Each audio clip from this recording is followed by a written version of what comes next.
Para mí tu vida es un placer, es una gran dicha.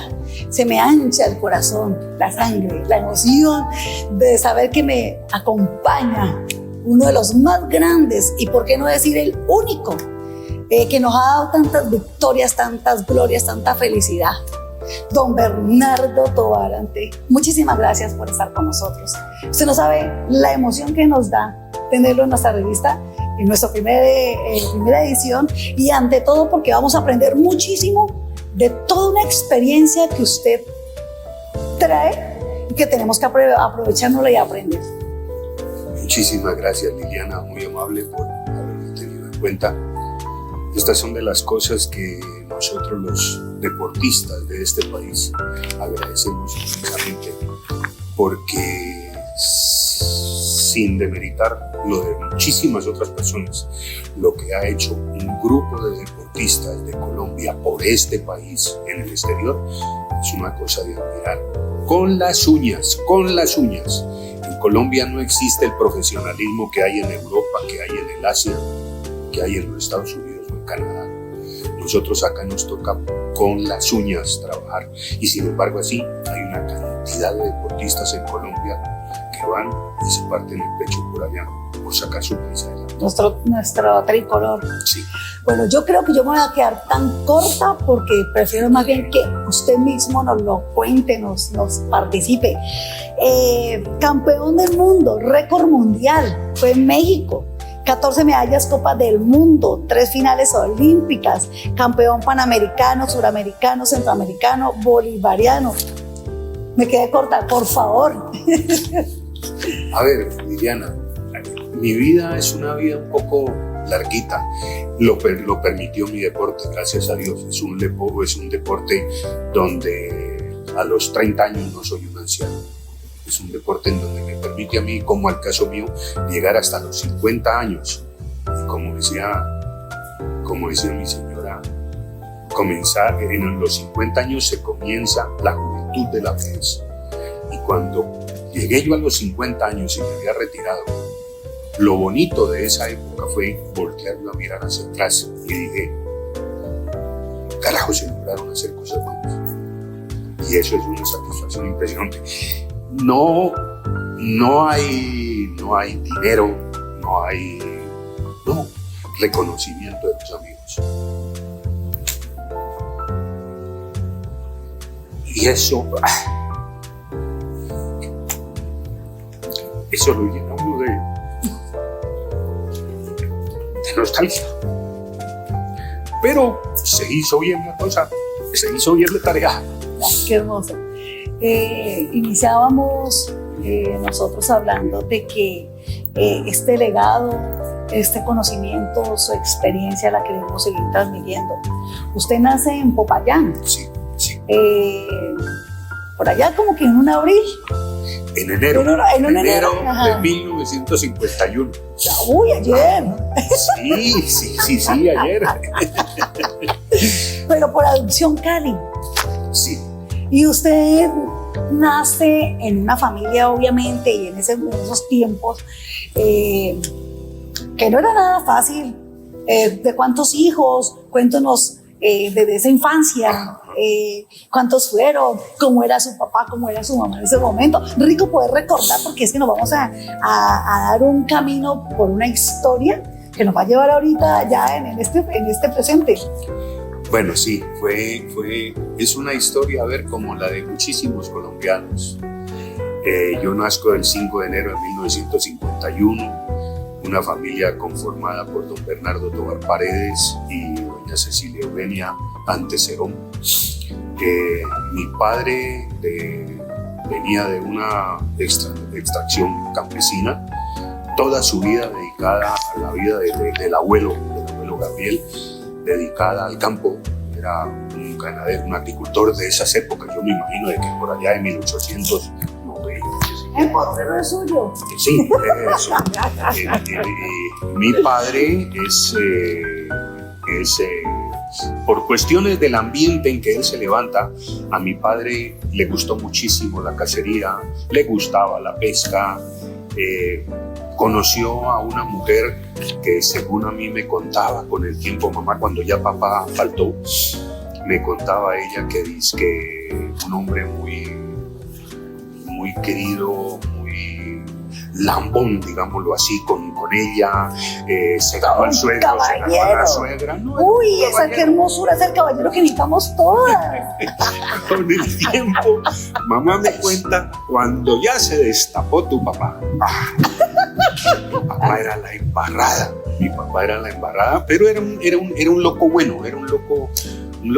Mire, papá murió hace 12 años y todavía en Popayán la gente que a él lo conoció todavía recuerdan cosas del viejo Bernardo, todas las locuras que hacía. Tiene una cantidad de anécdotas, es decir, casi que mi padre es un personaje típico en Popayán. Bueno, hay que mirar un libro, sí, a ver las anécdotas y la historia.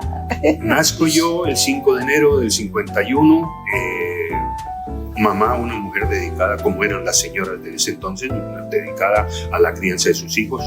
Somos en total 6 hermanos, pero en mi casa, y es lo que yo le digo a mi mamá, que mi mamá fue una mujer que al final, casi al final de su vida, se volvió alegrona. ¿Por qué? Estaba ella y yo, mira, tenemos nosotros, nace Gabriel, nace Fico y nace mi hermana Nena. Paraste durante 13 años la fábrica y volvés otra vez y quedas embarazada de mi hermana Jimena. Dije, ¿qué te pasó, vieja? ¿No te tomaste la del día después? Bueno, el hecho es que, y viene después, el último hermano mío, Daniel Fernando, tiene un año más que mi hijo, un año más que Bernardo Julián. Él en este momento creo que está en los 47, 48 años. Y nosotros le decimos el menopáusico. Ya sé por qué. Al cabo de la vejez, mi mamá me llama un día y me dice, mijo, nosotros vivíamos en entonces con Glorita, vivíamos en Zipaquirá, y me dice, mijo, ¿cómo te parece que tu mami va a ser mamá? Y le digo yo, vieja sinvergüenza. Es decir, mi casa fue un circo, todos los 6, nosotros no tuvimos vicios, éramos gente muy alegre. La familia de papá era una familia muy alegre, familia de finqueros todos, vivían haciendo encuentros de familias, nos reuníamos 250, 300 familiares todos, y usted ve las fotos de esos encuentros familiares y todos son un poco de bobos parecidos, todos nos parecemos físicamente. Entonces, y había carne para todo. Uy, eso afortunadamente mi Dios bendijo a esa familia y nunca se pasaron necesidades, que fue gente muy trabajadora, muy linda. Usted es el número... De la casa yo soy el número 1. El número 1, o sea que usted ya venía primero. De nacimiento. Bueno, usted ya... el número 1 no, el primero. Al primero. Sí.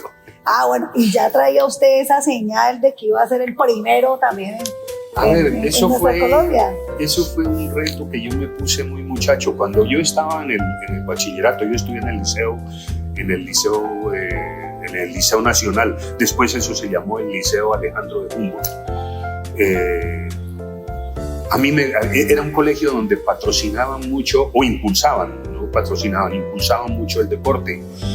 Y yo era feliz poniéndome los guantes de boxeo, yo era feliz haciendo gimnasia, yo era feliz jugando fútbol. Yo no sabía jugar de básquetbol y además porque era medio chiquitico y habían unos negros grandototes, pero yo de todas formas me metía allí a jugar con ellos, pero lo que yo quería era competir, eso era lo que a mí me gustaba. Con esta cuestión de los gustos de papá, lógico, en la casa siempre hubo armas, siempre hubo armas y perro, y una cosa más que decía mi mamá, mugre, porque nosotros después de las cacerías no traíamos sino ropa sucia. Llegaban rucios.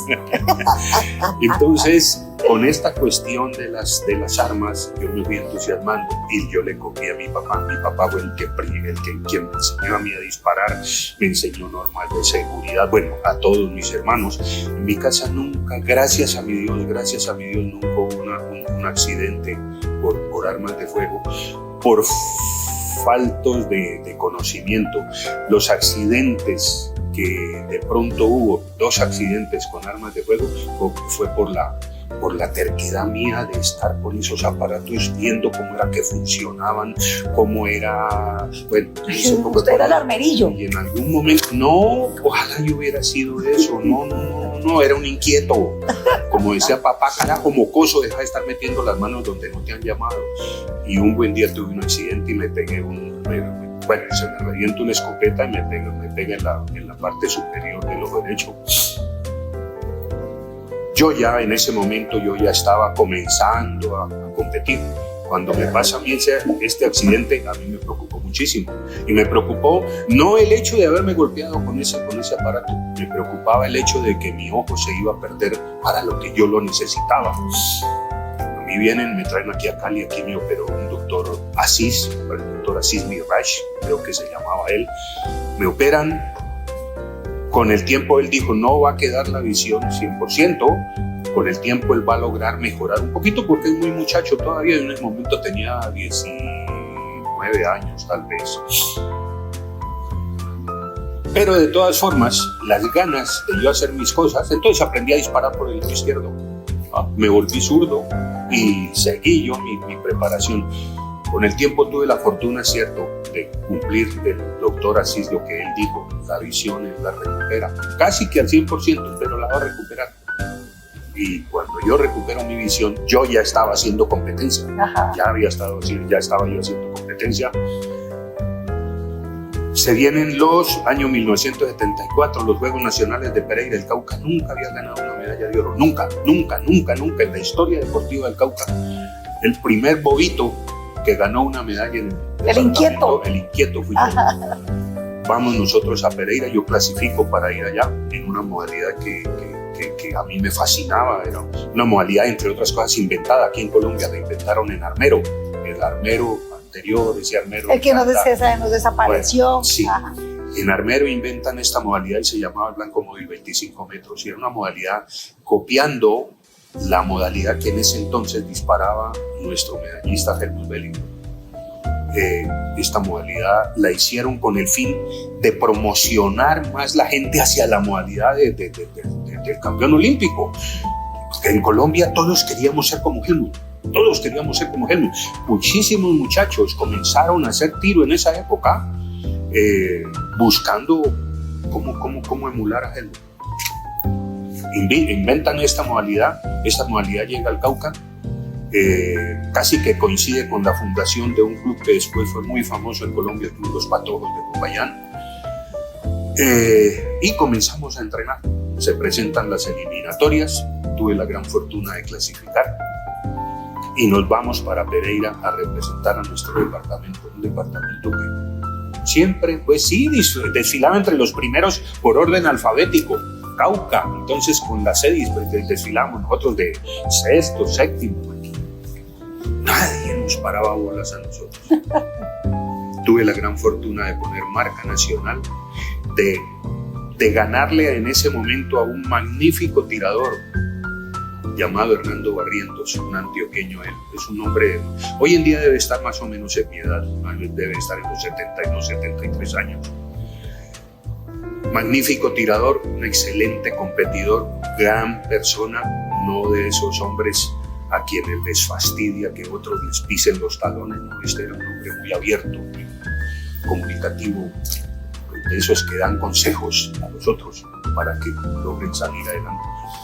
Tengo yo la gran fortuna de ganar esa medalla, ganamos nosotros medalla de oro, marca nacional individual y medalla de bronce por equipos. Por supuesto, si nosotros fuimos los primeros que ganamos medallas a nivel nacional en nuestro departamento, imagínense el recibimiento que nos hicieron en Popayán. No. Eso fue una cosa de héroes. Tamales de pipián. Empanaditas y toda la cosa. Esos fueron los comienzos míos. Usted, bueno, con el papá y me imagino también con el abuelo que nos estaba contando, ¿los juguetes eran entonces qué? ¿Historia? No. ¿Improvisado? No. Mire, yo infortunadamente no tuve la fortuna de haber conocido a papá Gabriel. Yo no lo conocí. En mi casa los juguetes, papá era un ebanista, papá tenía un taller de ebanistería Y tenía él un equipo de trabajo de un poco de hombres que eran alcahuetes al más no poder con nosotros. Éramos inquietísimos, vivíamos metidos en el taller cuando no estaba el viejo, porque si mi papá estaba allí, nosotros salíamos a huir de allí porque al viejo no le gustaba que nos metiéramos para allá, porque decía que había máquinas muy peligrosas allí que nos podían de pronto hacer algo malo.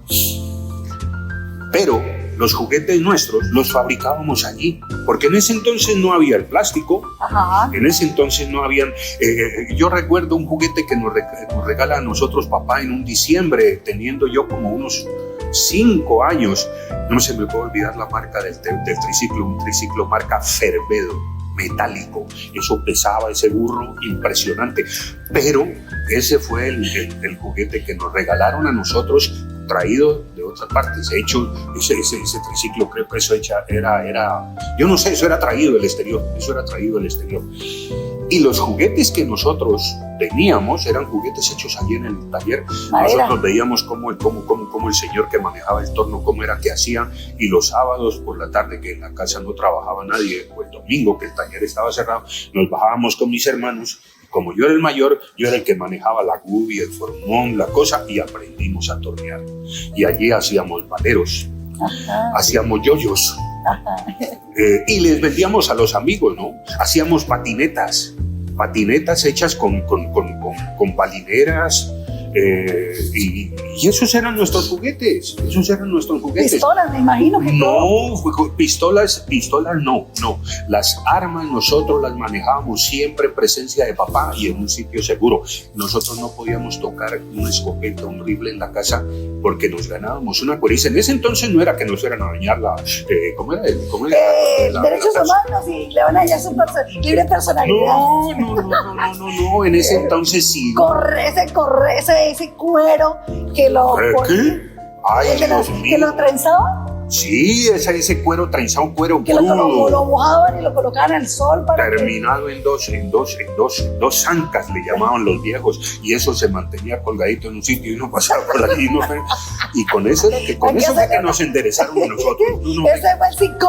Ese fue el psicólogo. Y miren, en ese entonces, anécdotas de mi vida. Yo estudié en mi primaria en la anexa a la normal de varones, hermanos maristas.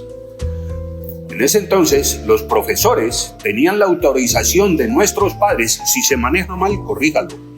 Que era lo primero que hacían ellos cuando uno llegaba, era formar antes de entrar al salón de clases, pañuelo y peineta, y uno tenía que sacar pañuelo y tenía que sacar la peineta al otro lado y mostrarla, porque uno tenía que mantenerse bien peinado, y si uno tenía de pronto mocos porque le daba gripe, uno tenía que... Pregúntele ahora eso no es, ¿ya? Ahora, mire, 40 muchachos, 40 muchachos en un salón, unas limas. Éramos unas limas, época del verano, en junio y agosto, elevar cometas, época de ir a pescar en todas las quebraditas cercanas a Popayán, ir a meter uno al suelo y sacar sardinas, a coger pescados guppies para llevarlo a la casa en una pecerita y tener allí el adorno en la casa, ir donde el vecino que tenía un palo de aguacate, la cosa muy impresionante, y apenas se descubría el viejito, le encaramaba uno al aguacate y comenzaba a tirar para afuera, cosas así por el estilo. Esa era nuestro modo de vivir, la pelota. Y no eran, mire, yo jugué fútbol en esa época, eran unos balones hechos en cuera, en unos cadejos de cuero, hacían la esfera, y eso le metían por un hueco así más o menos de una pulgada y media de diámetro, por allí metían una vejiga, la metían, inflaban eso y amarraban ese pitón, que era una cosa así largota, como el grueso de este dedo, amarraban el pitón, le daban como 3-4 vueltas, amarraban bien amarrado, ahora sí, metían el pitón para que le quedara la esfera, pero además, como eso podía comenzar a pellizcarle a uno la cabeza a la hora que uno cabeceaba, le ponían una ruana, un pedazo de cuero delgadito, una badana, la ponían así y la metían y quedaba el balón más o menos bien. Por supuesto, cuando venía ese balón yo no le metía la cabeza, eso le metía un pellizco, un jalón de pelo, la cosa más impresionante. Los taches de los guayos eran cogidos con puntilla, con puntillas, eso qué Adidas ni qué... ninguna marca de eso. En los potreros. En los potreros, eso era nuestra época. Entonces, pistolas en la casa, De pronto le regalaban a los niños y habían unas pistolitas de fulminantes, era un rollito, que eso entre otras cosas era un gasto bastante alto para el viejo. ¿Quién se los aguantaba? Porque ¿quién se los aguantaba? Claro, eso era y eso tenía más o menos unos 50 fósforos. Sí. Y eso había que comprarlo en los agaches, en ese entonces no llamaban agaches, sino en las misceláneas de doña Margarita, de doña Fulanita, de doña... Allá íbamos a comprar todo. Esos eran los juguetes de nosotros. Bernardo, usted en el año 84 y 88, 92 y 96, usted recorrió el mundo. Perdón, en el año 84 no. En el año 74 comenzó mi ¿Usted eso mi carrera. Eso a los 20 años, 19, 20 años? Sí. En el año 74 comenzó mi carrera con los Juegos Nacionales de Pereira y después ya vinieron otra serie de campeonatos a través de toda la década del 80, el 90, hasta que yo llegué al 2004, yo dije, chao, me fui. Y no lo paraba nadie, eso era... No, porque yo dije, mire, cuando yo llegué a los 50, yo siempre fui un hombre que desde que yo estaba niño, yo me proyectaba, yo oía hablar a los viejos de por allá, es que por allá en no sé qué, había muchos muchachos que pensaban que eso era lejísimos, le hablaban a uno en ese entonces de la historia de Simón Bolívar, y yo echaba cabeza. Estamos en 1957, 58, y esto que están hablando sucedió en 1830, 1825, eso no es muy lejos. Y hoy en día nosotros vemos que un muchacho habla de 2050 y dice, uy, no, eso es viejísimo. Está aquí a la vuelta de la esquina. Cuando yo estaba más o menos en mis 20 años, yo pensaba en el año 2000, que era la época en que yo me tenía que retirar. A la proyección. Yo me proyecté, dije, si a mí mi Dios me permite llegar, en el año 2000 porque yo no voy a llegar a un polígono, yo me imaginaba, ¿no? Un viejito de 50 años. ¿Usted se imagina temblando? Yo me lo imaginaba un viejo chuchumeco. Así me imaginaba yo a Bernardo Tovar en el año 2000. Y resulta que yo al año 2000 llegué y yo todavía me sentía bien. Me sentía corriendo con mis hijos, ya entrenando con ellos, porque yo fui el entrenador de ellos durante mucho tiempo.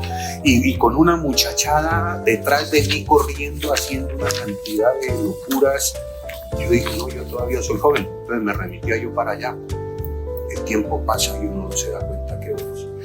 En el año 2000 yo dije, me retiro, pero vino la petición de mi hijo, papá, yo quiero competir con vos, yo quiero ir algún día a competencias internacionales con vos, aguantate un poquito.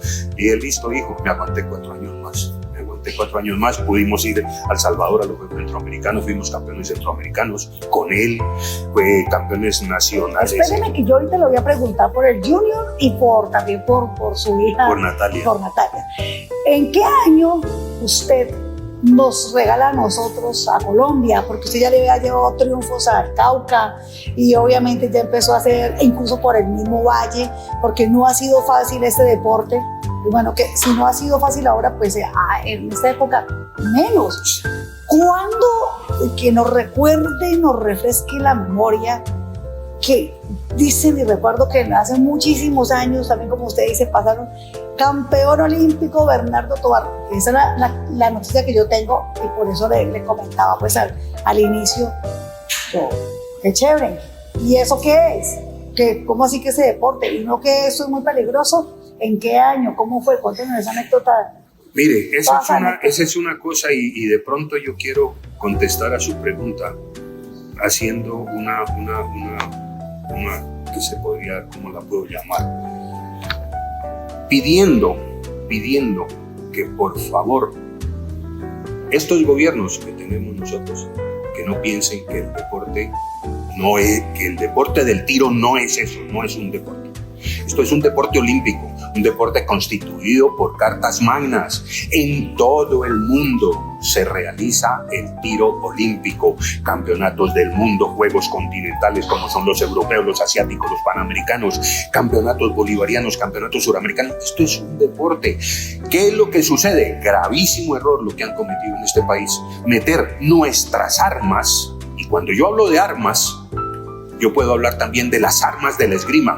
El sable, el florete, también son armas. Yo puedo hablar de las armas del atletismo, la jabalina, la bala, el martillo, también son armas. Armas que utilizaron nuestros antepasados milenarios en sus épocas de guerra, de conquistas, de cosas de esas. Y eso después llegó a los campos deportivos. Con el tiro pasó exactamente lo mismo. Entonces, ¿por qué diablos estos gobiernos? ¿Por qué nos tienen que meter a nosotros, que no hemos hecho sino dejar en alto el nombre de un país, nos meten en el mismo saco de la guerra? Entonces hablan por allí, es que los salvoconductos de nuestras armas, calibre 22, yo le pregunto a cualquiera de estos generalotes que tenemos nosotros en el país, que son quienes asesoran de pronto al bobito de turno que le toca manejarnos a todos. Un arma calibre 22, eso es peligrosísimo, no sé qué, es peligroso, como es una cauchera. Eso es peligroso también en un cerebro malo o en unas malas manos, ¿cierto? Los accidentes pueden suceder en cualquier parte. Un rifle calibre 22, y pregunto yo, ¿cuándo se lo han encontrado a la guerrilla? ¿Cuándo le han encontrado un rifle calibre 22 a la guerrilla? Nunca. Normalmente en Colombia se conoce el calibre 22 como la bala de la U. Los viejos nuestros saben por qué se llamaba la bala U, ¿ya? ¿Cuándo le han encontrado a las guerrillas en un campo de entrenamiento armas neumáticas o armas traumáticas?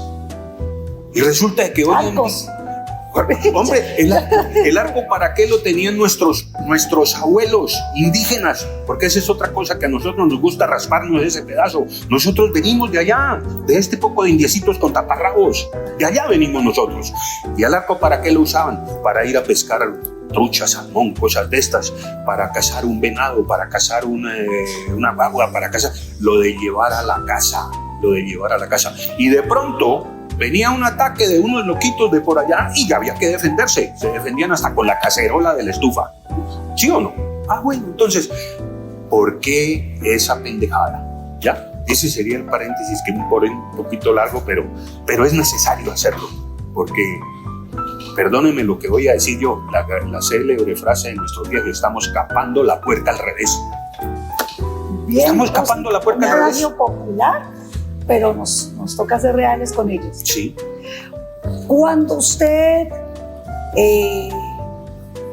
se pasan muchos sentimientos, cuando se tienen triunfos, y más cuando se ve izar la bandera, cuando se escucha el himno nacional. Si uno sale a un país y ya se siente Dios santo, y uno escucha el 20 de julio, que alguna vez me tocó a mí por fuera del país, lloraba yo, y cuando estoy en Colombia no lloro.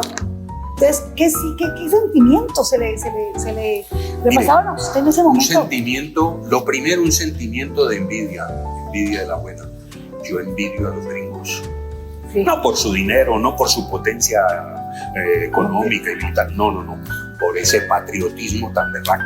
Mire, me tocó ver a mí en 1987,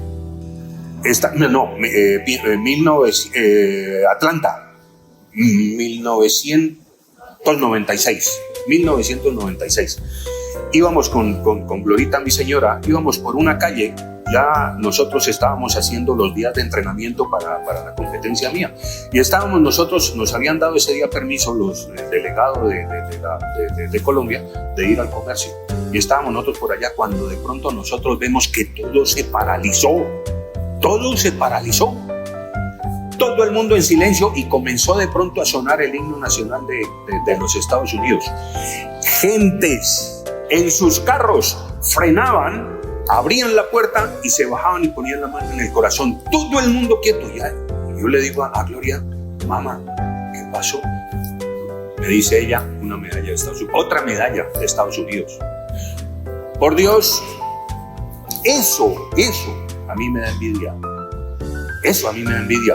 A mí me ha tocado ver el 4 de julio. Yo he estado en Estados Unidos, donde vive mi hija, el 4 de julio. Eso es una fiesta, Eso es la cosa más. En cambio aquí, el 20 de julio. El 20 de julio, oír uno la locución presidencial fue babosadas.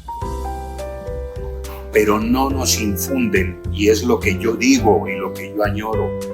Necesitamos otra vez la urbanidad de Carreño. Necesitamos otra vez la clase de cívica para nuestros muchachos. Ya no estaba en las escuelas, ya eso salió. Ahora me van a decir que yo soy un troglodita, que digan lo que les dé la gana, pero es lo que yo creo que a este mundo lo mantenía como debe haberse mantenido. En su memoria, ¿cuántos triunfos tiene Bernardo Tovar? Lilianita, no sé, yo no tengo. Quien llevaba Al principio esas se cuentas, cuentan y ahora... no, y quien llevaba esas cuentas siempre fue Glorita. Ella fue la que... Su derecha y su Sí. izquierda.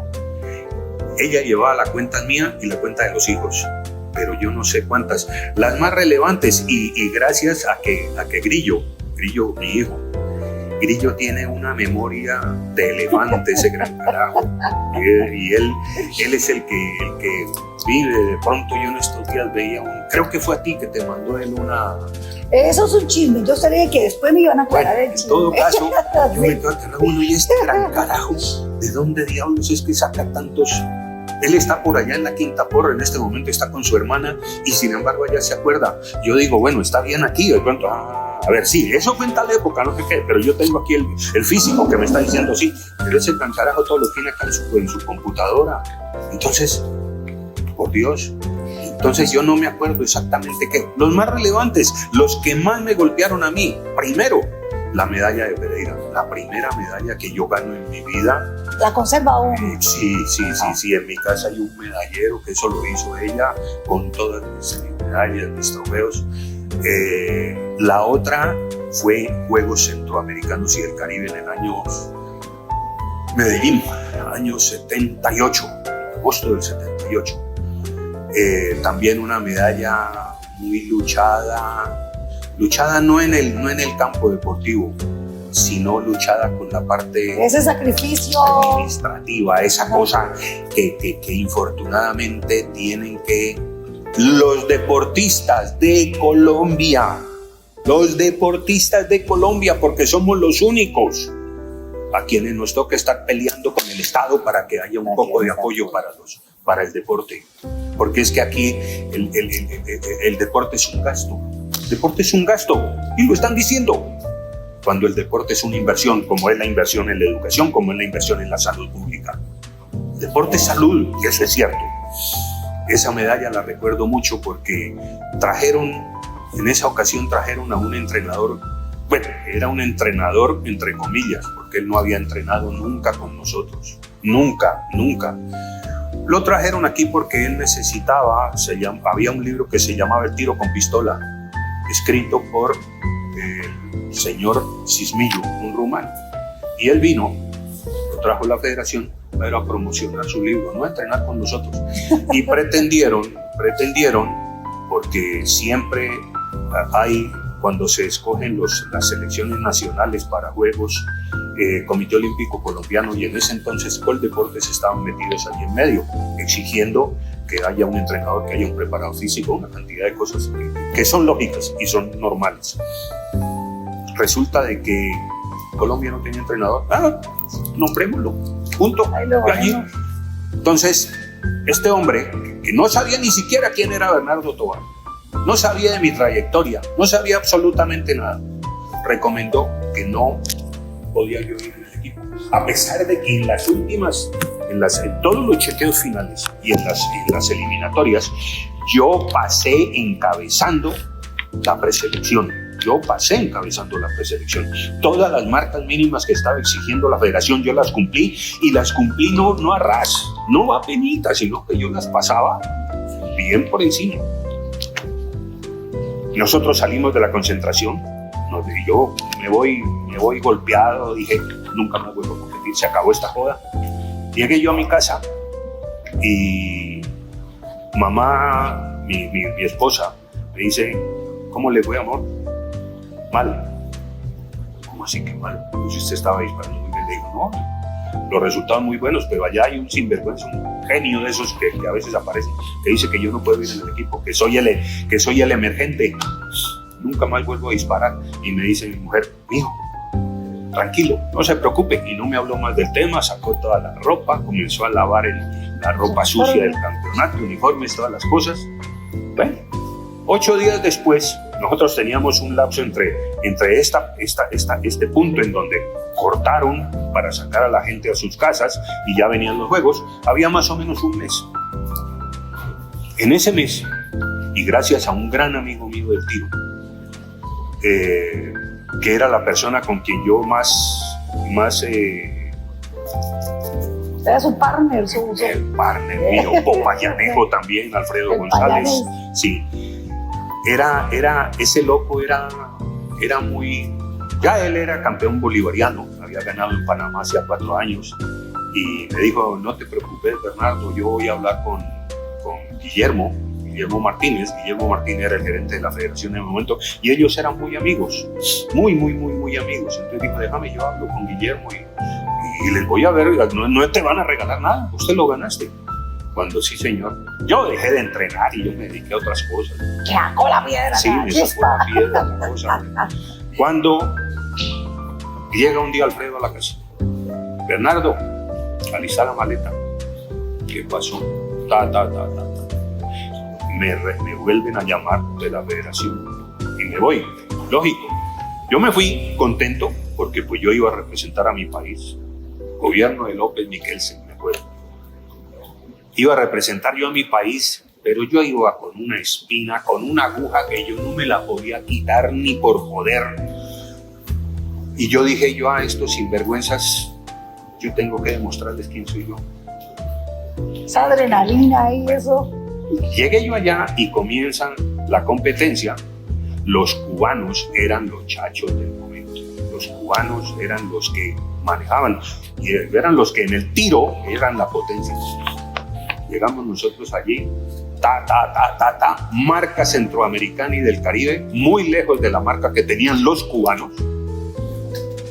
Medalla de oro individual, medalla de oro por equipos. Las primeras medallas que en juegos comenzaba a ganar Colombia, porque Colombia, recuerde que Colombia se volvió potencia hace muy poco.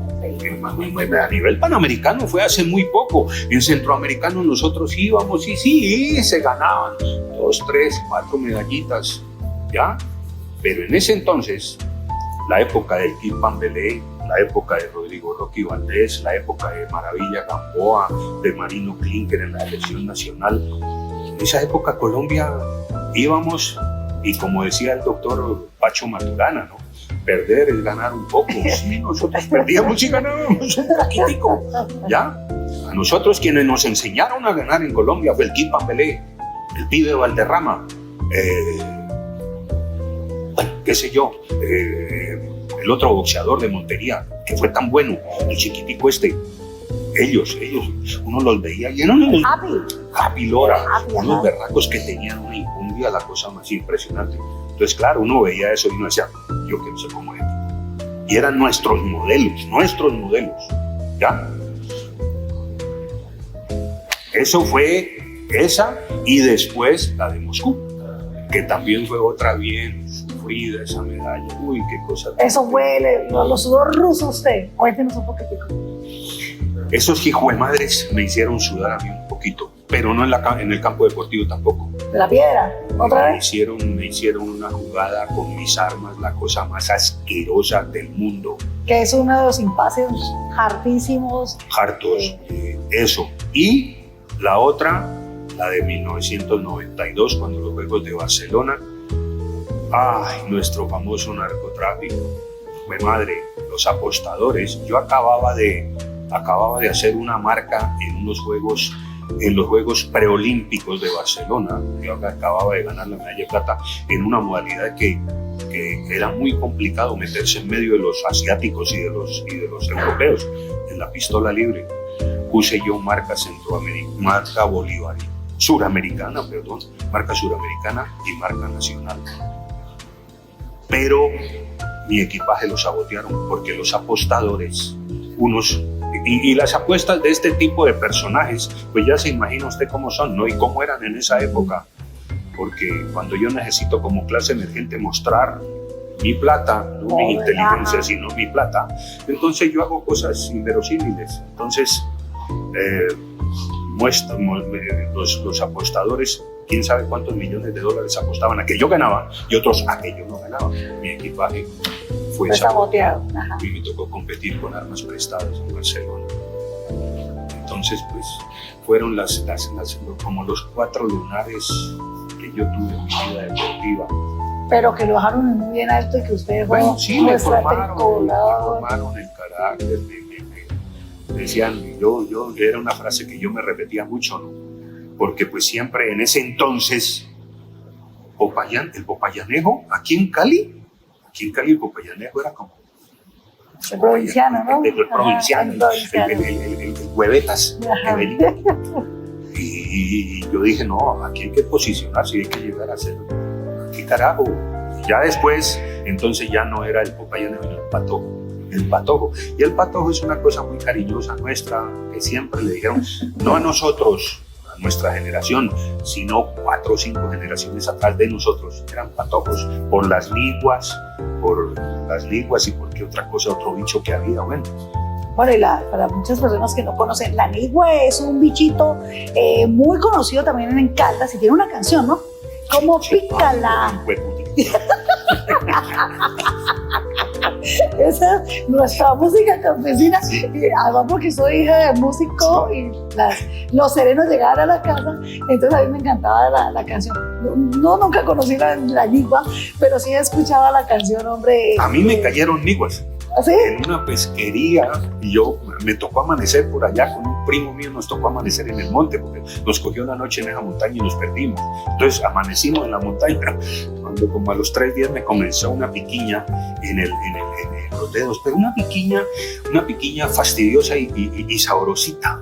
¿Cómo así que? Yo no sé ¿Cómo así que fastidiosa y sabrosa? Le pica a uno, pero es una piquiña como que a uno como que le gusta, y yo me picaba cuando me revisa mamá.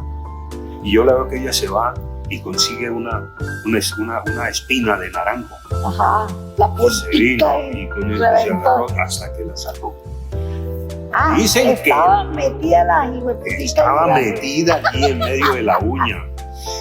Dicen que la inteligencia de esa época, esa medicina ancestral, era consecuencia de eso, porque usted sabe que en Popayán hubo unos poetas, ya infortunadamente ya eso desapareció. Cuna de mucha cultura. 18 presidentes de la República fueron los que salieron de Popayán. Cantidad de gentes que hablan de la Universidad del Cauca. Sí, y no solo en Colombia. Yo le presento a una persona que es de la Universidad del Cauca, hace parte de nuestra revista, de nuestra empresa, el doctor Leín, mi esposo, porque él es supremamente orgulloso de su universidad, muy joven, en su momento también lo vas a conocer. Pero sí, Cauca y Popayán como tal ha sido una cuna de mucha cultura y de mucha historia para nuestro país, pero muchísimos. Bueno, Bernardo, usted habla con un sentimiento y me atrevo a decir que las mujeres, obviamente por nuestro género, y me toca defenderlo también, pero obviamente no con esa capacidad de entrega y con esa capacidad de resiliencia y de aguante y de tanto amor de su esposa. Su mano derecha, su mano izquierda estuvo a su lado, era la que le llevaba la cuenta, era la que lo calmaba, ¿Qué era más ella era para usted? ¿A los cuántos años está con ella?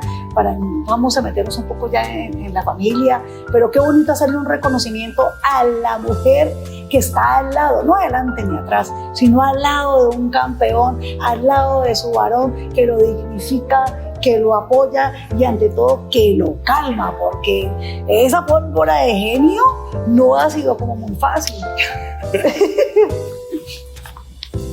A ver, yo voy a tratar, Liliana, de responderte y ojalá lo pueda hacer, porque es duro para mí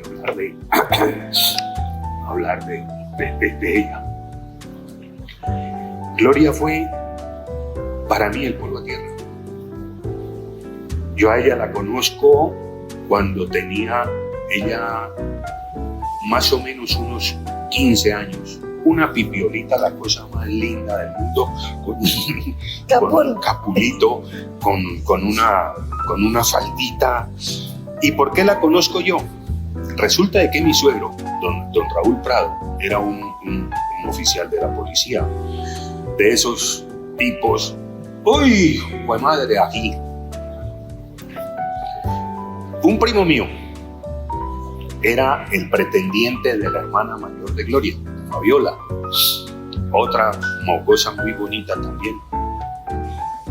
Eso era una familia grandísima, eran 11 hijos en esa familia y estas dos carajitas eran las mayores.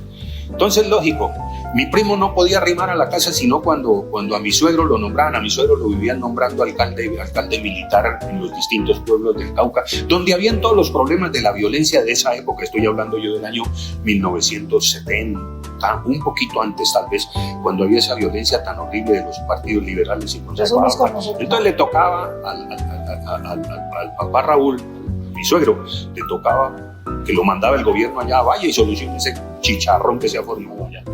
Entonces en esos eran los momentos en que mi primo podía arrimar a la casa, porque a mi suegra, a doña Noemi, qué mujer tan linda era esa, y con sus hijas era una alcahueta muy templada, pero era una alcahueta porque seguramente ella decía, a mí también me pasó lo mismo, seguramente, y eso me lo manifestaba ella a mí después, con el tiempo, cuando yo ya lograba hablar con ella.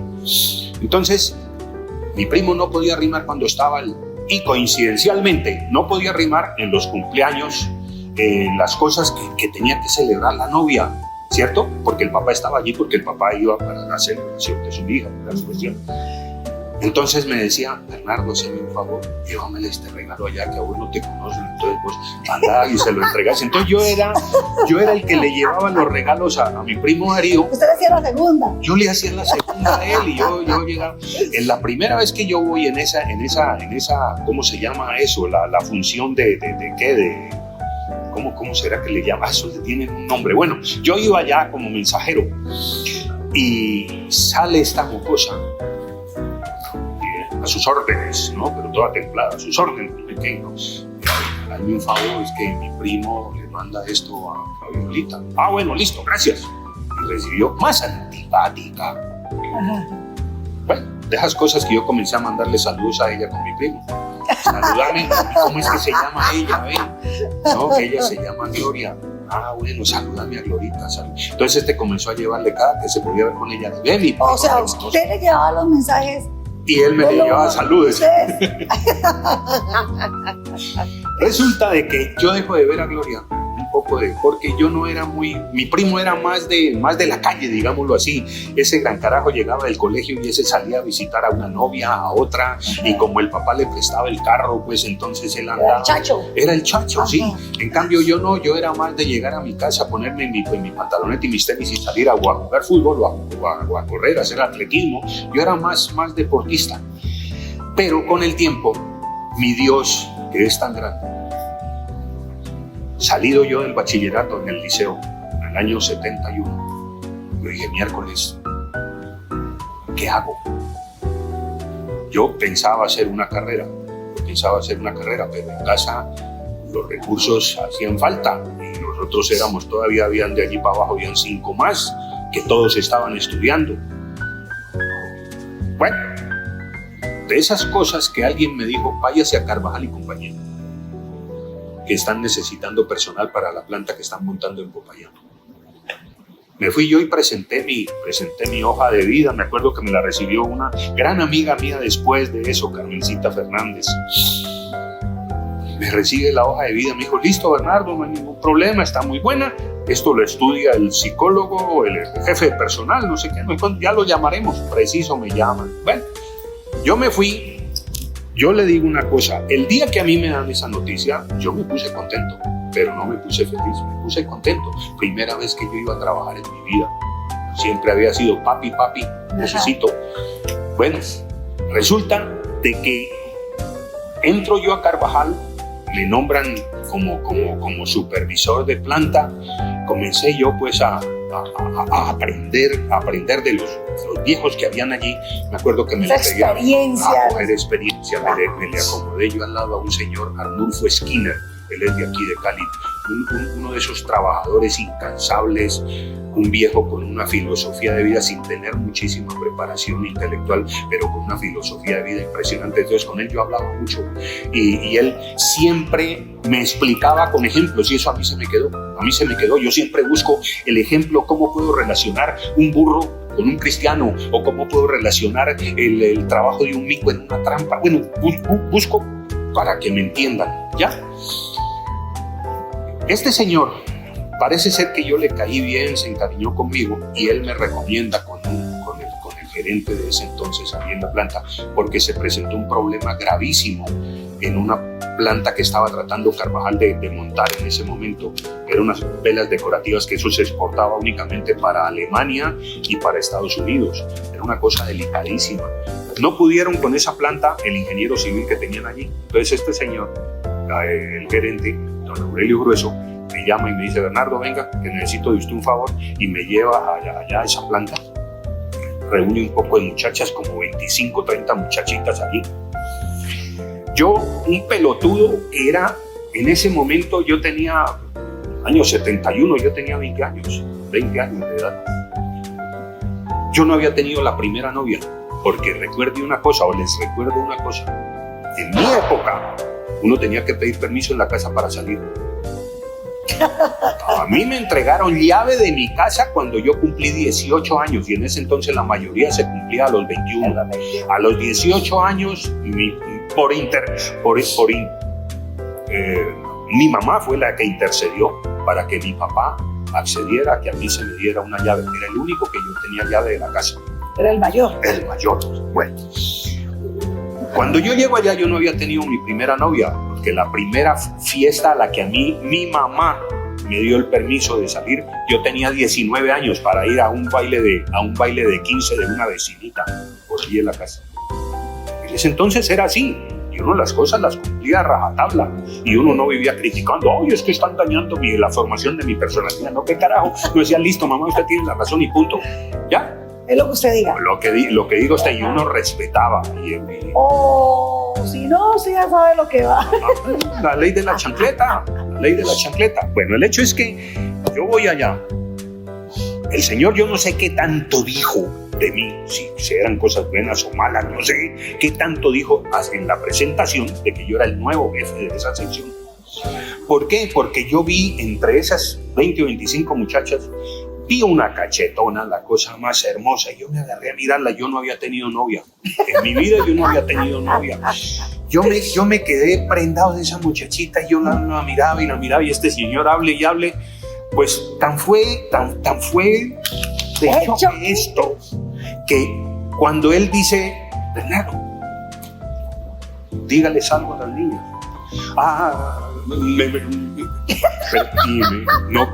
Yo no pude.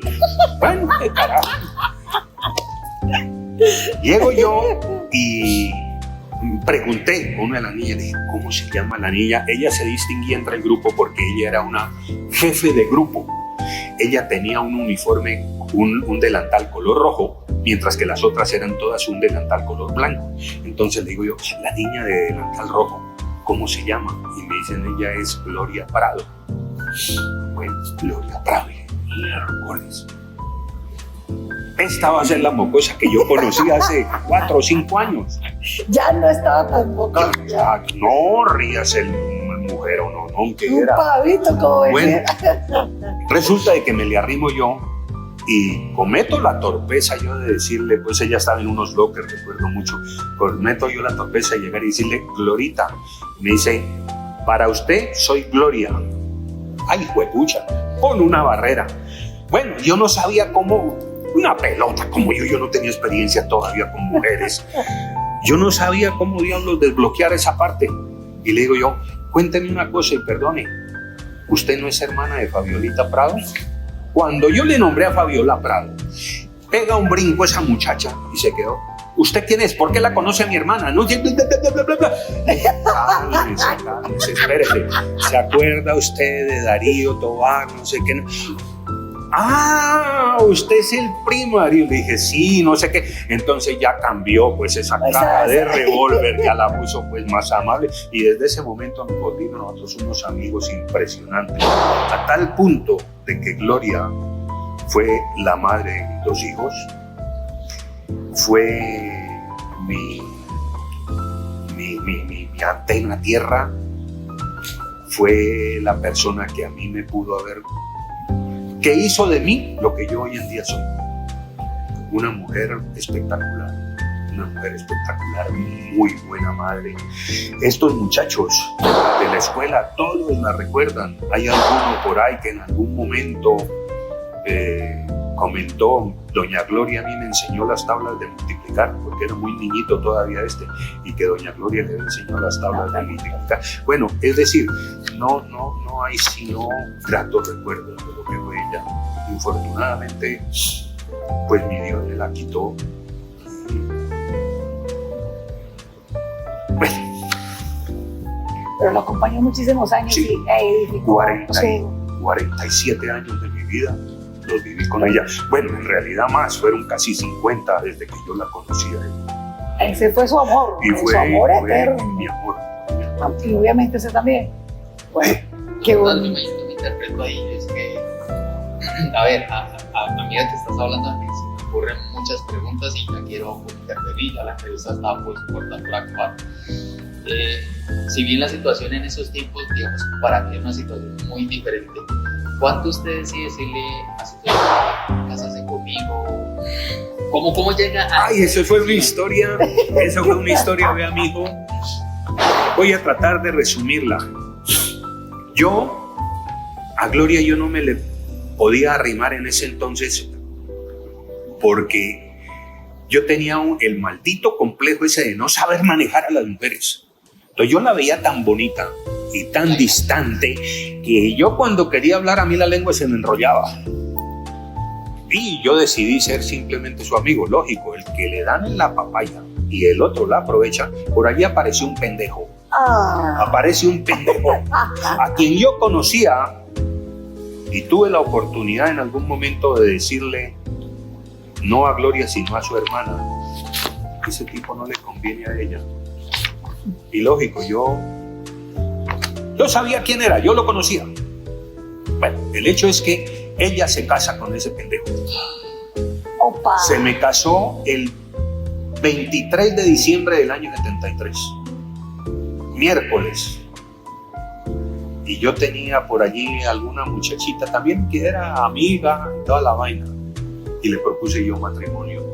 De pura rabia al lado. Una pendejada. Las cosas que uno no debe de hacer. Me caso yo el 28 de diciembre. Mi matrimonio duró... ¿De ese mismo año? De ese mismo año. O sea, una semana 5 días. 5 días después. Yo me caso. Y mi matrimonio duró 10 meses. No duró más. No podía durar más. Una persona a quien yo hoy en día, pues yo reconozco que en ese poco tiempo que nosotros vivimos como matrimonio, pues hizo cosas muy buenas por mí, porque era una buena mujer, indudable que era una buena mujer, pero pudo más lo que yo sentía por Gloria. Gloria comienza con sus problemas de matrimonio y yo me enteré, a tal punto de que este sinvergüenza le dio un maltrato y prácticamente la secuestró. Una hermanita de Gloria era la secretaria del comando de policía en Popayán y a ella le tocó todo ese chicharrón, ir y sacar a su hermana de allá de esa casa. Bueno, Gloria regresa donde mi suegra. Pues Gloria era el puntal de esa casa, porque al faltar su papá, a las hermanas mayores les tocó retirarse de sus estudios para comenzar a trabajar. Entonces ella era una persona indispensable en esa casa, porque su mamá no trabajaba. Entonces se da la cosa de que cuando volvemos nosotros al trabajo, después de unas vacaciones, volvemos nosotros al trabajo, logramos hablar de la cuestión nuestra. Y allí sí no se me trabó la lengua. Yo llegué y le dije, mira, yo quiero que tengamos una relación, papá. Hay que hablar con tu mamá. En ese entonces se hablaba con papá y mamá. Hay que hablar con tu mamá. Yo voy y hablo con doña Noemi, le cuento, me dice, Bernardo, el problema de ustedes es que está muy reciente la separación, ella es una mujer casada, usted también, no sé qué, no sé cuándo. Le dije, doña Noemi, yo estoy haciendo mis papeles de separación, era separación. En ese entonces era un camello, la cosa más horrible, separarse del matrimonio católico. Yo me voy a trabajar a Bogotá y un buen día me vengo yo acá a Popayán y llego yo a la casa de ella y le digo, doña Noemi, yo vengo a comentarle algo. En el 19 de junio vengo por Gloria, me la llevo. ¿Cómo así? Estábamos nosotros más o menos en el mes de marzo, creo. El 19 de junio vengo por ella. El 19 de junio llegué, tiene lista la maleta, Gloria creía que era cuento. Le tocó organizar maleta toda carrera para el aeropuerto y vámonos, y me la llevé para Bogotá. Esa fue así a grandes rasgos pues el cómo yo hice mi vida con ella y nunca más la quise soltar, nunca más, porque fue excelente mujer. No es porque ella ya no esté, no, toda la vida yo fui, en la casa se hizo lo que ella decía, todo. Nosotros la casa que tenemos la hicimos con ella y con el hijo, porque la hija era una bebita todavía, y con el hijo la hicimos pegando ladrillo a ladrillo. Nosotros nos demoramos en hacer esa casa como cuestión de unos 17 años, trabajando en ella. Haga una ventana, haga una puerta, la fuimos haciendo. Construimos. Ella decía, nosotros todos los días llevamos una pajita para el nido. Y esa fue una historia, sí, Patoja, ¿no? Una mujer muy valiosa, muy linda. Los hijos, sobre todo la hija, es olor, color y sabor a la mamá. Olor, color y sabor. Bueno, hablemos de los hijos, de Junior, de Natalia, también campeones. Hijo de tigre sale pintado, dice el adagio popular. Usted no quería que ellos estuvieran en el deporte, usted quería otra cosa, que quisieran otras actividades, universidad, todo esto, y les continúa el bicho a ellos y ese del deporte y el deporte que usted había elegido, que había sido campeón, que le había dado tantos triunfos a Colombia. ¿Qué pasó ahí? Que estos muchachos...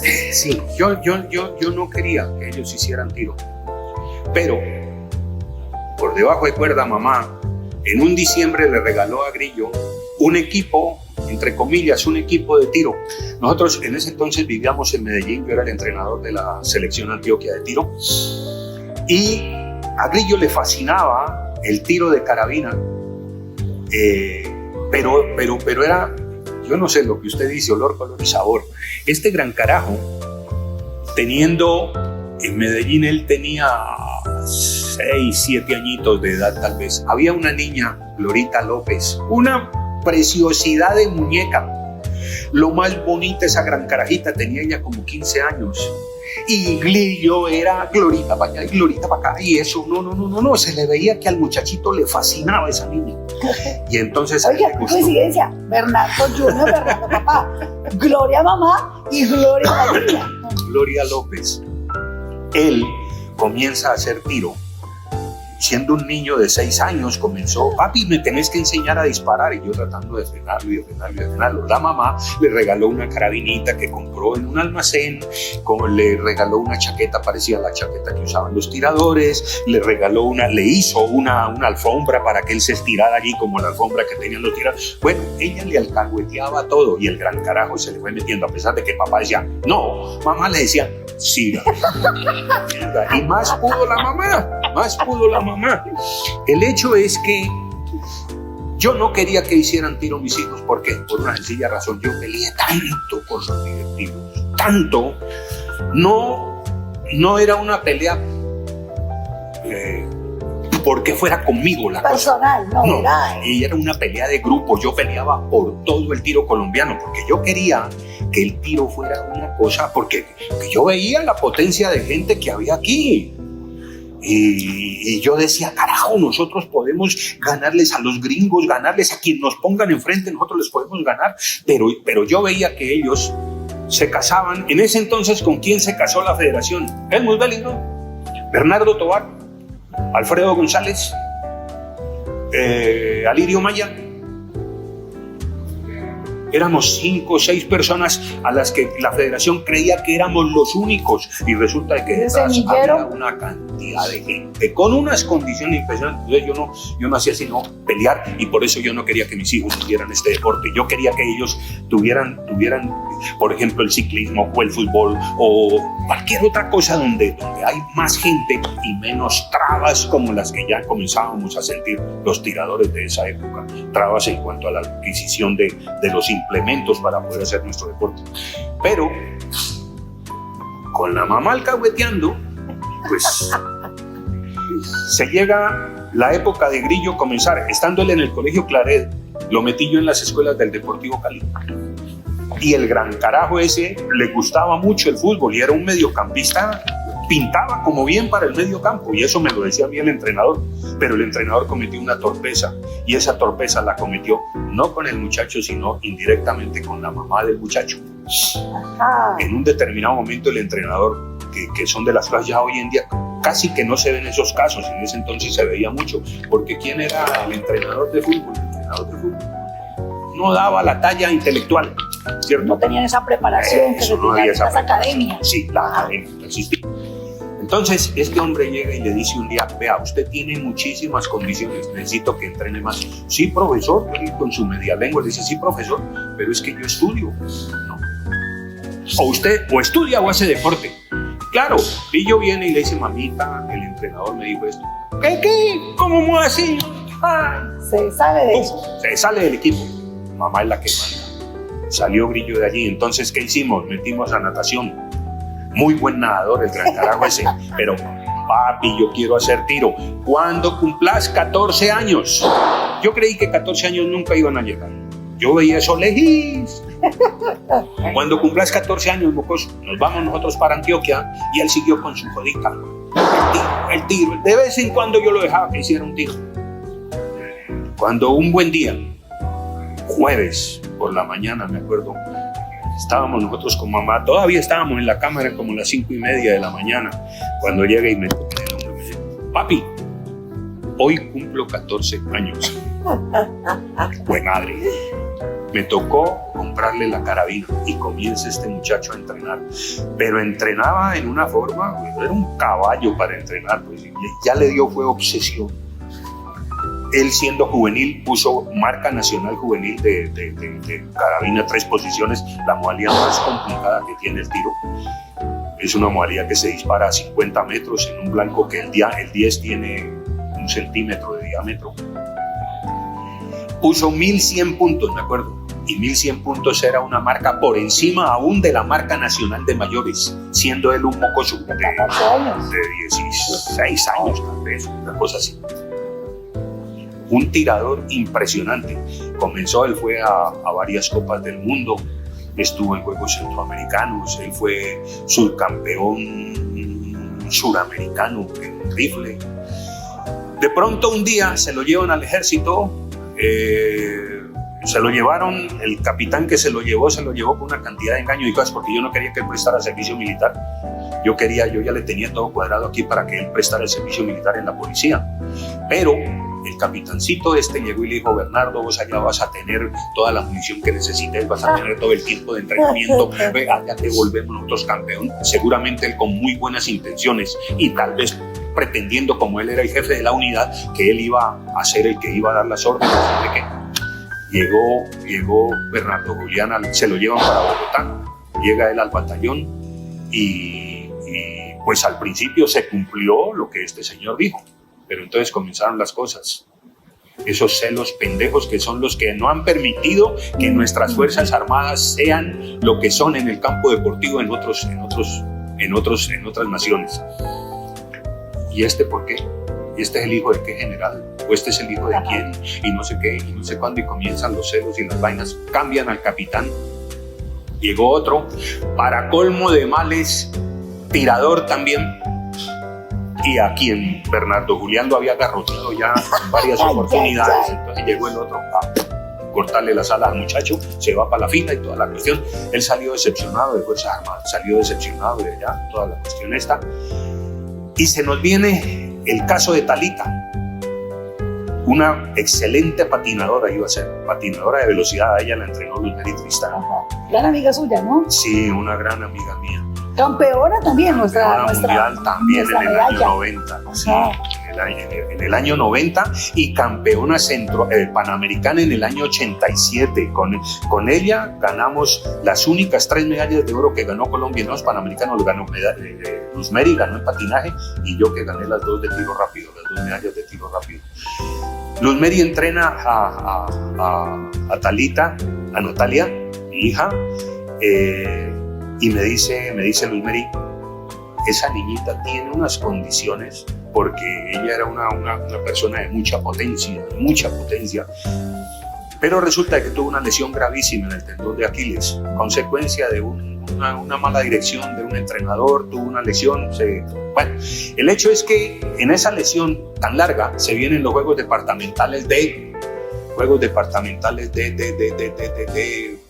Buga, bueno, no sé, por allá en el norte. La entrenadora era Glorita, la mamá, era la entrenadora, y a Gloria le faltaba una personita para el equipo femenino del Valle. Y le dice, mamita, necesito que me hagas un favor. Le echó la historia. Dijo, mami, usted sabe que a mí el tiro no me gusta. Digo, madre, vos no has hecho sino mirarnos a nosotros, porque Gloria también disparó mucho tiempo. Ella fue 15 años integrante de la Selección Nacional de Tiro.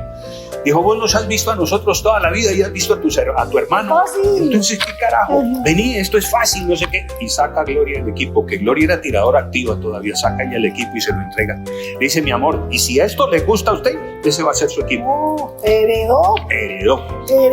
Se va esta mocosa y con un poquitico de entrenamiento tiró 373 puntos, marca departamental. Eso fue una locura. En ese momento la marca nacional juvenil era mucho más abajo. Bueno, y se ha quedado esta niñita porque todavía tenía que cumplir tiempo de su lesión. Se ha quedado y pues comienza y va y de pronto se volvió. Clasificó para ir a los Juegos Panamericanos del 2003 en República Dominicana.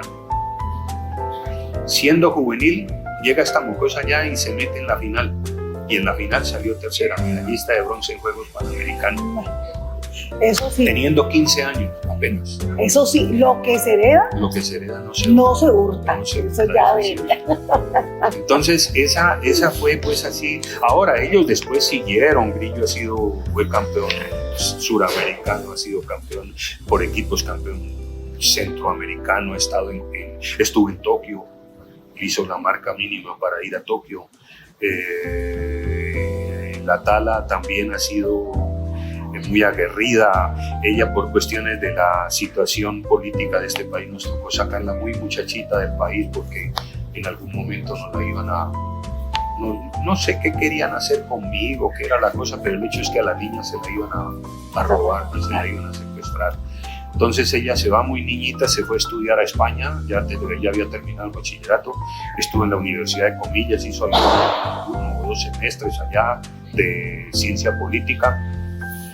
Regresa, termina su carrera en la Universidad Javeriana y siempre haciendo tiro, y dice, papi, yo no fui una buena politóloga porque a mí los profesores como que me ayudaban, era por mis medallas en el exterior, me acomodaban las materias.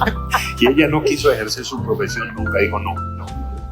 Grillo fue en la Universidad del Cauca, llegó hasta 10º semestre, octavo semestre de Derecho. No quiso terminar la carrera de Derecho, por una sencilla razón, por la corrupción que había, ya se estaba comenzando a ver, Profesores que llegaban a enseñar cómo hacerle a los futuros abogados cómo tenían que hacer las trampas. No. Y eso no le gustó Eso a él, dañaba porque a los muchachos. claro, y además él en su casa vio de que Valores, ese principios. peso, eso no es mío, respeto, ajá. deje eso quieto allí. ¿Sí? Entonces, Bernardo, usted tiene la oportunidad en un momento, un reto, diríamos nosotros, un chisme y que me echan. Creo que usted tuvo retos de enfrentarse con su hijo. En el audio que me envía Bernardo lo identifica y es muy bonito escucharlo y muy jocoso. Es que me enfrenté con ese toro. sí. A ver, hubo muchas cuestiones que fueron enfrentamientos. Bueno, yo no sé si enfrentamientos, yo digo, formación muy a mi usanza. Yo fui un hombre que infortunadamente dicen que yo soy olor, color y sabor de doña Cecilia antes de Tobar. Mi mamá era una mujer que decía las cosas de frente. No. Carácter, nos dicen malgeniados, eso es tener carácter. Sí. Entonces, pues muchas veces cuando yo hablaba con mi hijo cosas del deporte o cosas de su vida de noviazgos, cosas de esas, yo quería que siempre él supiera que yo le estaba diciendo las cosas por su bien y porque yo tenía el doble de edad de ella y que yo como yo sabía más por viejo que por diablo, yo le decía eso. Siempre él, y fue una de las cosas de los últimos 4 años de mi vida deportiva que yo le quise dar el gusto a él de estar al pie de él, compitiendo como dos deportistas comunes y corrientes. Y en algunas veces él me ganó. Y me ganó en Francalín. No es porque en algún momento algún amigo dijo, no, es que el papá se escurrió para que el hijo... No, eso no fue así. Me ganó porque era un berraquito, porque fue mejor que su papá.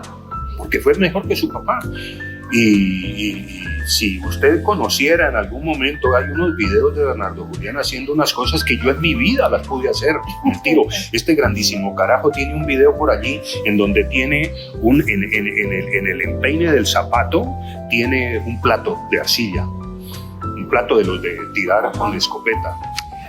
Tiene una pistola enfundada, sin tiro en la recámara. Coge y con el pie levanta ese plato y lo tira al aire, desenfunda la pistola. La pistola está en el suelo. Coge la pistola, pasa el tiro y coge ese plato y lo vuelve uno en el aire. Yo en mi vida pude hacer una gracia de esas. Y hizo otro poco de cosas. Y la mamá le había filmado varias cosas. Y en un determinado momento, de esas rabias que tiene el deportista, me retiro, no vuelvo yo a joder con esta vaina, no sé qué. Peleas con la federación de hoy en día. Una federación que eso no funciona. Y la mamá, cuando, como siempre, ella es el polo a tierra. Lo dejaba que se calmara. Usted ha hecho cosas que su papá no pudo hacer. Entonces, por Dios, dele, ¿ya? Entonces, y fueron, él sí decía, a los amigos les decía, no, es que ganarle a mi papá es muy berraco, ese es un toro, no sé qué. Y él se sabe la historia de su papá al pie de la letra, todo. Siempre, y es algo que yo le agradezco a la vida, no tener un hijo que admire tanto a su papá. Yo para él soy su ídolo, soy la persona a quien él, y me lo ha manifestado en sus momentos de crisis. Hace poco tuvo un momento emocional bastante alto, estuvo hospitalizado por esa causa y él me decía, papá, yo a vos te envidio, yo te admiro muchísimo, yo quisiera haber sido siquiera la mitad de lo que vos fuiste.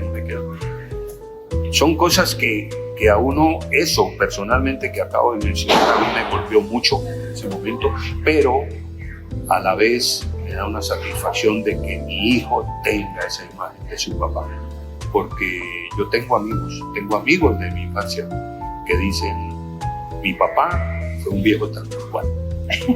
Entonces, diferente. Bernardo, ¿qué le dice usted a esta juventud, a ese semillero, a los niños, que el deporte el tiro como tal deportivo no es el peligro. ¿Qué decirle a los padres? ¿Cómo invitarlos a que aprovechen todos esos espacios? Porque es una disciplina de concentración, es de mucho cuidado, de respeto a la vida, de respeto a las personas, es de absoluta disciplina, porque viene pues una cantidad de valores dentro de ellos. ¿Qué le dice a los chicos y a las personas? E incluso más adelante también a las niñas. A ver, lo primero, y es algo que yo quiero que lo piensen, que lo analicen, óiganlo, y cuando estén ustedes en momentos de reflexión, que tienen que tener sus momentos de reflexión indudable, todo ser humano, su mente funciona en esa forma, piensen en que lo primero que hay que hacer es respetar sobremanera a papá y a mamá. Siempre sobremanera papá y a mamá, sobre todo a la mamá. La mamá, mire, casos increíbles en nuestro país de madres solteras o madres cabezas de hogar, madres que perdieron a sus hijos por esta maldita violencia que tenemos en el país, o madres que tuvieron una desavenencia y su marido se fue por un lado y ella por otro, pero ella se echó a cargo los hijos al hombro y los sacó adelante. Esa mamá, esas personas merecen un respeto y merecen un pedestal allá donde nosotros los tengamos. Tienen que ser la adoración nuestra, son las guías de estas cuestiones. En cuanto al deporte, hagan el deporte que quieran y que los papás le inculquen a sus hijos a hacer deporte. El deporte tenemos que tener en cuenta de que es una formación moral y formación física para las personas. Veamos, no es sino ver los casos de Alemania, los casos inclusive de España, Italia, Canadá. Vemos nosotros situaciones en donde sale la gente muy buena, y les voy a nombrar un caso ya que ustedes lo conocen, hace cuestión de 2-3 meses, Hans Beckenbauer. Un hombre, un caballero, un deportista, un tipo que vivió del fútbol, vivió para el fútbol, y un hombre íntegro, no un patán, no se le dio una mala expresión, dicho por compañeros de trabajo de él. Un tipo a quien todo el mundo respetaba, y lo respetaban no en el fútbol, lo respetaban en Alemania. A la prueba está que le decían el Kaiser. Otro hombre, Pelé, venido de abajo, seres humildes quienes fueron sus papás, pero su papá y su mamá se encargaron de hacer ese hombre que después llegó a ser lo que era. Entonces, y casos por el estilo. Los papás no deben de tenerle miedo a que su hijo haga deporte. En nuestro medio, infortunadamente, todavía hay resquicios de eso, pero eso se puede, eso, yo sé que eso va a desaparecer en unos añitos. En mi época se creía que el deportista era un vago. No joda, estudie, era lo que le decían a uno, porque todo el mundo quería tener un doctor en la casa, o un médico, o un abogado, o un cura. 3 cosas que dejen que sean los hijos los que escojan. ¿Ya? Los papás que no le tengan miedo a las armas, al deporte del tiro. El deporte del tiro es un deporte olímpico. Es un deporte olímpico que existe desde 1886, cuando se hicieron los primeros Juegos Olímpicos del mundo. Todos los deportes, ¿de dónde han salido? Confrontaciones. El deporte es confrontación. 2 países se confrontaron en una guerra. Con el tiempo, en épocas de paz, vamos a enfrentar a Alemania y Estados Unidos en fútbol. ¿Qué muertos produjo eso? Producía de pronto euforia por el alcohol, y vivas a Estados Unidos y vivas a Alemania, pero no más. Cuando se pensó erróneamente en que las armas eran para eso, las armas causaron y causan un dolor impresionante en la humanidad. 70 millones de seres muertos por la guerra, la Segunda Guerra Mundial, y cojamos toda la situación nuestra, pero resulta que nosotros tenemos en nuestras manos cómo poder cambiar esa imagen. Las armas para hacer el tiro son armas para hacer amor, para hacer patria, para hacer llorar a un pueblo, como muchos deportistas hemos hecho llorar a este país en el momento en que ganamos una medalla. Entonces, no hay por qué tenerle miedo. Es la idea que tenemos, que no la están exponiendo. Lo que yo les decía hace unos momentos, metieron las armas del deporte en el saco de la guerra. No, señor, de allí nos tienen que sacar. Nos tienen que sacar de allí. Dignifíquenlas nuevamente. Dignifiquen las armas del deporte. ¿Cuándo se ha visto de que, vuelvo yo y repito, han habido accidentes con armas deportivas, han habido accidentes con ciclistas de bicicletas deportivas, han habido accidentes en las piscinas, han habido accidentes en los carros, en las motos, en el boxeo. Son cosas de la vida, ¿ya? Pero no es porque usted esté pensando, yo a mi hijo no lo llevo a hacer tiro porque es que yo no voy a formar un sicario en mi casa. Señora, está más equivocada que un carajo, como en alguna ocasión pasó con una persona que vino aquí y retiró al niño. Bueno, yo entiendo, la pobre señora, ella tenía unas ideas radicales en su cabeza, unas ideas religiosas muy raras, y sacó al niño del centro. Pero esa no es la idea. Esto es un deporte común y corriente, un deporte que, mire, nosotros en el deporte no vemos enemistad. En el deporte hay malas caras, y caras de te voy a coger y te voy a moler antes del partido. Pero después del partido no terminamos abrazándonos. Los boxeadores terminan hechos unos monstruos, esa cara vuelta a una nada a punta de puños. Y terminan, ¿Cómo me pegaste? Me pegaste de duro. Que es un juego, ¿ya? Fernando, Cali tiene el honor, tenemos el placer, tenemos la felicidad de tener un campo olímpico, un campo certificado que lleva su nombre, que tenemos que explotar, que tenemos que aprovecharlo, que tenemos que disfrutarlo y que es un honor, lo repito, para nosotros darlo a conocer al mundo. Se nos vienen muchísimas visitas a Cali, es como lo comparamos como el mundial, viene la COP y viene una cantidad de actividades internacionales. Invitemos a que conozcan este campo, que lo disfruten, es certificado. Mire, esto es un campo certificado, como tú lo dices, Liliana, por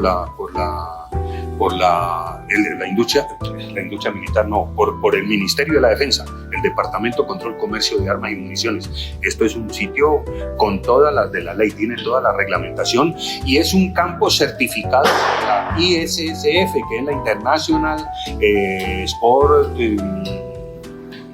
de Tiro Deportivo, la Federación Internacional. Aquí se hicieron Juegos Bolivarianos, se realizaron Juegos Bolivarianos, de los Juegos Bolivarianos de boxeo, Juegos Bolivarianos, el tiro se hizo aquí en este escenario. Los primeros Juegos Deportivos Panamericanos juveniles que se hicieron aquí en Cali, el tiro se hizo en este polígono. Esto es un campo certificado, tiene todas las de la ley, pero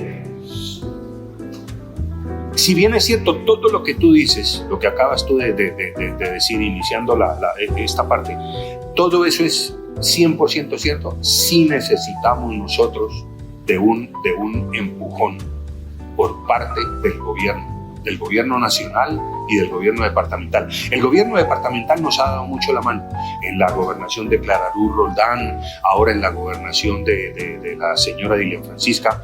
También sabemos nosotros que al deporte y al deporte del tiro le están dando apoyo. Hay esas promesas y nosotros sabemos que eso se cumple. Pero el gobierno nacional sí nos está mirando mal. No a nosotros, como vallecaucanos, están mirando mal al deporte del tiro. Y, ojo, están mirando mal al deporte colombiano. Hace muy poquito, hace como 15, 20 días. ¿Cómo es posible que digan que el deporte es un gasto, que el Ministerio del Deporte es una alcahuetería, que eso no tiene, más o menos, palabras más, palabras menos, que eso no tiene por qué existir? Yo me pregunto una cosa, por Dios, si nosotros los deportistas lo que más añorábamos era tener un Ministerio del Deporte, sí, Coldeportes fue muy bueno, Coldeportes fue muy bueno a partir del año 70, Pero cuando se hizo el ministerio, se comenzaron a arreglar muchísimas cosas en el deporte aficionado. Porque es que el deporte de Colombia no es un deporte profesional. El deporte de Colombia es un deporte netamente aficionado. Aquí, ¿quiénes mantienen a los deportistas? Los padres de familia. Nosotros necesitamos de un ministerio a quien nosotros nos podamos quejar, nosotros podamos elevarle todas los dolores que un hijo puede tener. Papá, yo necesito y que ustedes en algún momento también lo han vivido, lo vieron en su trayectoria. Mire, ¿cómo es posible? ¿Qué es lo que pasa? Volvemos a la frase esa que yo dije hace un momento, capamos la puerca al revés. ¿Cómo es posible que en Colombia no falta sino que nombren un ministerio, un ministro de obras públicas a un ginecólogo? Por Dios, las curvas, digo, femeninas, muy lindas, todo no tiene que ver con las curvas de una carretera. Pero para allá vamos, de pronto para allá vamos, ¿ya? ¿Cómo es posible que a nosotros nos monten como ministro del deporte a una fila? El filósofo, yo siempre he visto ese tipo de interesantísimos, todos muy inteligentes, personas que les cabe de pronto el mundo en la mano, pero son muy soñadores. Son muy soñadores. Hay que ser antes que todo esto que se tiene en la cabeza, hay que llevarlo a la realidad. Einstein de pronto fue un soñador en un determinado momento, pero esos sueños los llevaba a la realidad. Y todo ese poco de locos que ha habido en este mundo, ¿cierto? Pero no puede ser que vengan acá pues, y que digan, ay, es que cosas que no son del caso. Y para colme males, sale otro y dice, no, ese ministerio hay que acabarlo. Usted hizo parte de la firma que estuvo Santiago Botero, que estuvo en la carta que le envían a la presidencia hace unos días. Eso fue noticia, que la firmó también Nairo. No, si eso firmaron una cantidad de deportistas impresionantes y deportistas no sacados del sombrero mágico, ¿no? Como acostumbran aquí, hoy 3.000 firmas, no sé qué, y a la hora que hacen toda la investigación, resulta de que de las 3.000, únicamente 236 firmas son reales, las demás todas son chimbas. Entonces, no, esta de acá no. Acá todos los que firmaron son personas que han representado a Colombia y lo han representado dignamente. Y ojo, esas personas no son cuento, esas personas no son de bla bla bla, son personas que todos sus logros los pueden ver en internet, porque hoy en día el que no está en internet no existe. Ay, entonces, pero Bernardo, muchísimas gracias.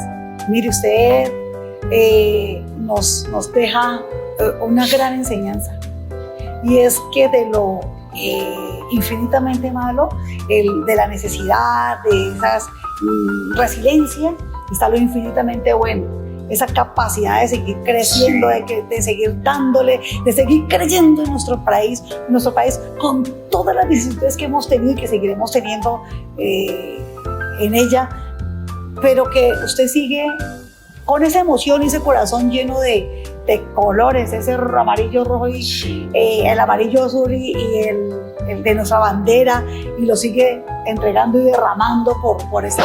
Muchísimas gracias, Bernardo, por habernos atendido. Gracias por extendernos, abrir su corazón, haberle sacado esas lágrimas y decirle, Dios te pague por todo lo que hiciste con nuestro país. Dios te pague por colocar a los hijos, a Gloria, que está iluminándonos hoy. Gracias por dejar campeones y porque queremos seguir dejando esta experiencia en las manos y que ustedes las puedan seguir estudiando. Bernardo, muchísimas gracias. No tengo más que agradecerte. Infinitamente agradecido. Es tal vez la primera vez en la historia de mi vida en donde me permiten abrir el corazón. Gracias. A usted. Gracias, madre. Yo sé que usted me entiende, porque usted es mamá.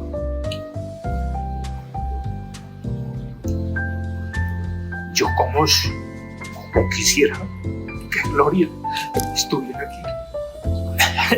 Estaría parada allí haciéndome señas, cosas, recordándome vainas. Tenemos que estar aquí también. Y Gracias, Liliana. a usted por abrirnos su corazón, su vida, por ser usted. Y con eso es que estamos buscando en nuestra revista, de que todos sigamos aprendiendo, pero que tengamos esta forma de ser nosotros mismos, de ser como somos, mostrarnos como somos y decirle al mundo que debemos de reconocer la historia, debemos de seguirla recordando y hacerlo en vida. Sí.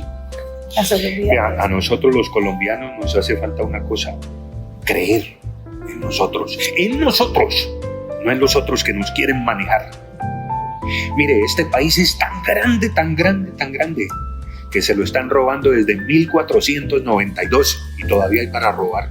¿Cómo era esto de grande? Bueno. ¿Cómo será de bueno? ¿Ah? Bernardo, invítanos entonces a que lean nuestra revista por acá. No, vamos a hacer una invitación. Hola, soy Bernardo Tovar y hago parte en esta revista Virtud. B2B. Revista B2B. B2B. Ya. Testigo cuál.